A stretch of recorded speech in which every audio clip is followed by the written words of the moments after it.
prioritas ya. Jadi sudah masuk dalam juknisnya teman-teman semua ya. Ini bahwasanya untuk juknisnya sendiri ada jenis pelamar prioritas yang di dalamnya itu adalah teman-teman semua. Selamat pagi, saya awali. Assalamualaikum warahmatullahi wabarakatuh. Selamat pagi sobat Warsa semua. Jumpa lagi dalam channel saya ini ya. Sobat Warsa, pada kesempatan kali ini saya akan memberikan beberapa informasi berkaitan dengan seleksi P3K guru ya, terutama guru ya ini. Yang tentunya sebentar lagi nanti akan dibuka. Dan sekarang sudah muncul juknisnya ya, teman-teman semua.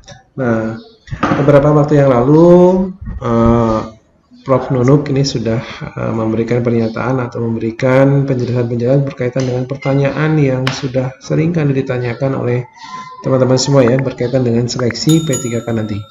Yang timeline-nya nanti diperkirakan bulan Oktober ya. Jadi teman-teman semua yang P1 yang dulu sudah masuk P1 sekarang istilahnya apa ini sudah berbeda dari juknis sebelumnya.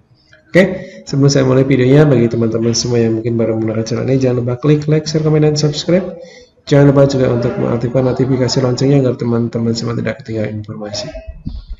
Oke, kita bahas dulu teman-teman semua. Yang pertama adalah rangkuman ngopi bareng ya dengan Bu Nunuk tentang seleksi P3K guru untuk 2024. Yang pertama teman-teman semua, nah yang pertama guru swasta ini bisa mendaftar ya untuk P3K 2024. Ini hanya yang berstatus prioritas ya. Jadi sudah masuk dalam juknisnya teman-teman semua ya. Ini bahwasanya untuk juknisnya sendiri ada jenis pelamar prioritas yang di dalamnya itu adalah teman-teman semua yang sudah lulus passing grade di tahun 2021 gitu ya. Kalau istilah sebelumnya adalah P1, di mana ada 4 kriteria, yaitu yang pertama adalah guru THK 2 yang lulus seleksi 2021, kemudian guru honorer yang lulus seleksi 2021, kemudian lulusan PPG yang juga sudah lulus passing grade 2021, dan guru swasta ya yang sudah lulus passing grade 2021. Ini masuknya adalah pelamar prioritas ya. Jadi guru swasta bisa mendaftar, bisa, tapi yang sudah berstatus sebagai prioritas. Artinya dia sudah pernah ikut tes 2021 dan dinyatakan lulus passing grade ya. Kemudian yang kedua, ini rangkuman yang kedua, ini guru swasta ini tidak bisa mendaftar sekalipun punya cerdik ya, terkecuali yang ini tadi. Jadi untuk tahun 2024 memang guru swasta tidak ada kesempatan untuk mendaftar P3K guru ya. Kemudian yang ketiga, yang lulusan PPG yang dimaksud Kemenpan adalah PPG Prajab. Nah ini PPG Prajab ya, ini juga yang berstatus prioritas. Kalau yang Dajab ya tidak ya. Jadi lulusan PPG itu juga tidak bisa mendaftar kecuali yang sudah masuk dalam prioritas. Kemudian yang keempat, bagi P1 atau pelamar prioritas sekarang istilahnya ya. Nah, ini P1 sekarang sudah tidak ada, gantinya adalah pelamar prioritas yang sudah tidak bekerja ya. Bisa meminta surat izin nanti ke Dinas Pendidikan tempat mengajar dulu.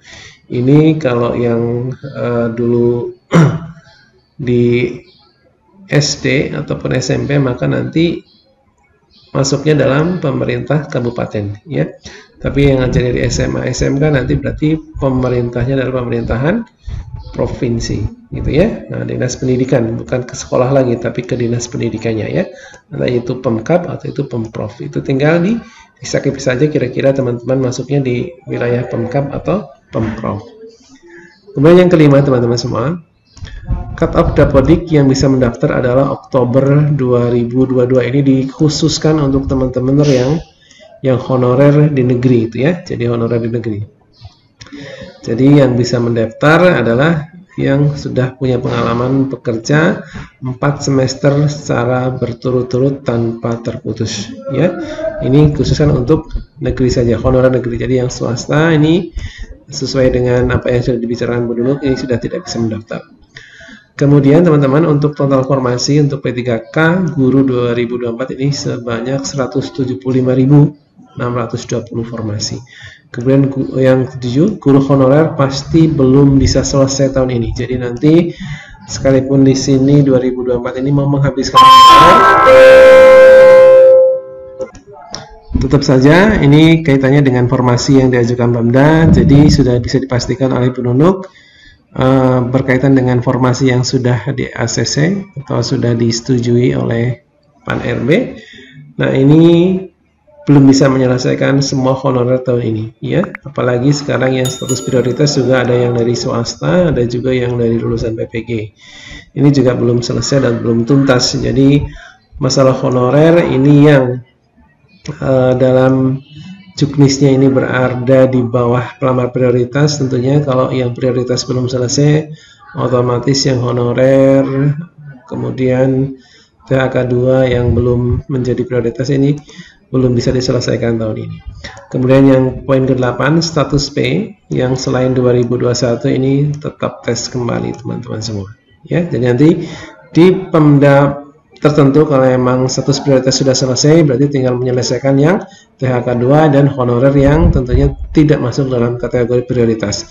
Tapi untuk honorer yang tahun 2022 itu statusnya P, ini selain P1 tetap tes kembali, walaupun kita sering mendengar tesnya hanya sekedar formalitas. Kemudian informasi yang kedua teman-teman semua, ya, ini berkaitan dengan kesimpulan rapat, ya. Kesimpulan rapat kerja atau rapat dengar pendapat Komisi 2 DPR RI dengan Menteri Pendaya-Gunaan Aparatur Negara atau PAN RB, ya, pada tanggal 28 Agustus 2024. Yang pertama adalah dalam rangka menjamin kepastian penyelesaian penataan tenaga non-ASN paling lambat Desember 2024, sekaligus nanti pelaksanaan teknisnya sudah disampaikan Bu Nunuk. Untuk guru sendiri itu kayaknya tidak bisa, ya. Komisi 2 DPR RI meminta Kementerian PAN RB memasukkan ketentuan terkait penataan tenaga non-ASN secara lengkap dalam peraturan pemerintah tentang manajemen ASN. Yang poin kedua, terhadap sejumlah 1.783.665 orang tenaga non-ASN yang luar biasa banyak yang terdaftar dalam database BKN yang belum diangkat menjadi P3K, Komisi 2 DPR RI meminta Kementerian PAN RB dan BKN memastikan seluruh tenaga honorer diangkat menjadi P3K tahun 2024 dengan ketentuan. Yang pertama, tenaga non-ASN yang mendaftar sesuai dengan formasi diusulkan langsung diangkat menjadi P3K. Kemudian yang kedua, tenaga non-ASN yang mendaftar tidak terdapat dalam pusat formasi maka tetap diangkat tapi menjadi P3K paruh waktu. Jadi yang sesuai dengan formasinya akan diangkat menjadi P3 penuh waktu, tapi yang tidak sesuai dengan usulan formasi maka tetap mendapatkan NIP tapi menjadi P3K paruh waktu. Ya, yang ketiga, terhadap tenaga non-ASN yang terdata dalam database BKN namun saat ini sudah berhenti bekerja karena kebijakan pemerintah daerah terkait anggaran dalam 2 tahun terakhir, Komisi 2 DPR RI meminta Kementerian PAN RB meninjau ulang, ya, meninjau ulang kembali keputusan Menteri PAN RB nomor 347 tahun 2000 tentang mekanisme seleksi P3K tahun anggaran 2024 tentang tenaga non-ASN yang terdata dalam database BKN. Tetap bisa mendaftar seleksi penerimaan P3 2024 sekalipun tidak aktif bekerja lagi. Jadi ini harus ada payung hukum bagi mereka yang sudah berhenti bekerja, yang datanya sudah masuk dalam database BKN harus tetap bisa mendaftar kembali untuk seleksi P3K tahun 2024.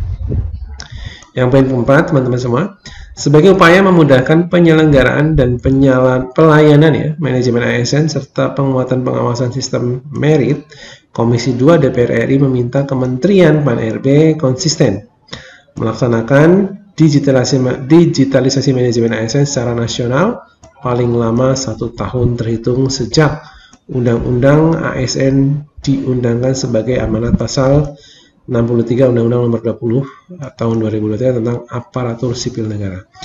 Yang kelima adalah Komisi 2 DPR RI mengusulkan untuk melakukan revisi nomor 1 Undang-Undang Nomor 1 tahun 2022 tentang hubungan keuangan pusat dan daerah, khususnya pasal 146, ya, agar peraturan 30% maksimal belanja pegawai di tahun 2024 dihapuskan agar seluruh tenaga honorer dapat menjadi P3K. Ini surat yang sangat bagus teman-teman semua, cuma nanti tinggal teknis di lapangan seperti apa, kita tunggu saja. Yang poin terakhir, menindaklanjuti rapat kerja Komisi 2 DPR RI bersama Kementerian Pan-RB dan BKN akan menyelenggarakan rapat konsinyering dalam rangka menyusun roadmap tentang manajemen aparatur sipil negara. Jadi teman-teman semua, ini untuk kesimpulan rapat. Sebenarnya untuk DPR RI Komisi 2 itu tahun ini diupayakan selesai semua. Jadi yang sesuai dengan formasi menjadi P3 per waktu, yang tidak dalam usulan formasi tetap dapat NIP walaupun statusnya P3 per waktu. Terima kasih, saya Eri. Selamat siang. Assalamualaikum warahmatullahi wabarakatuh.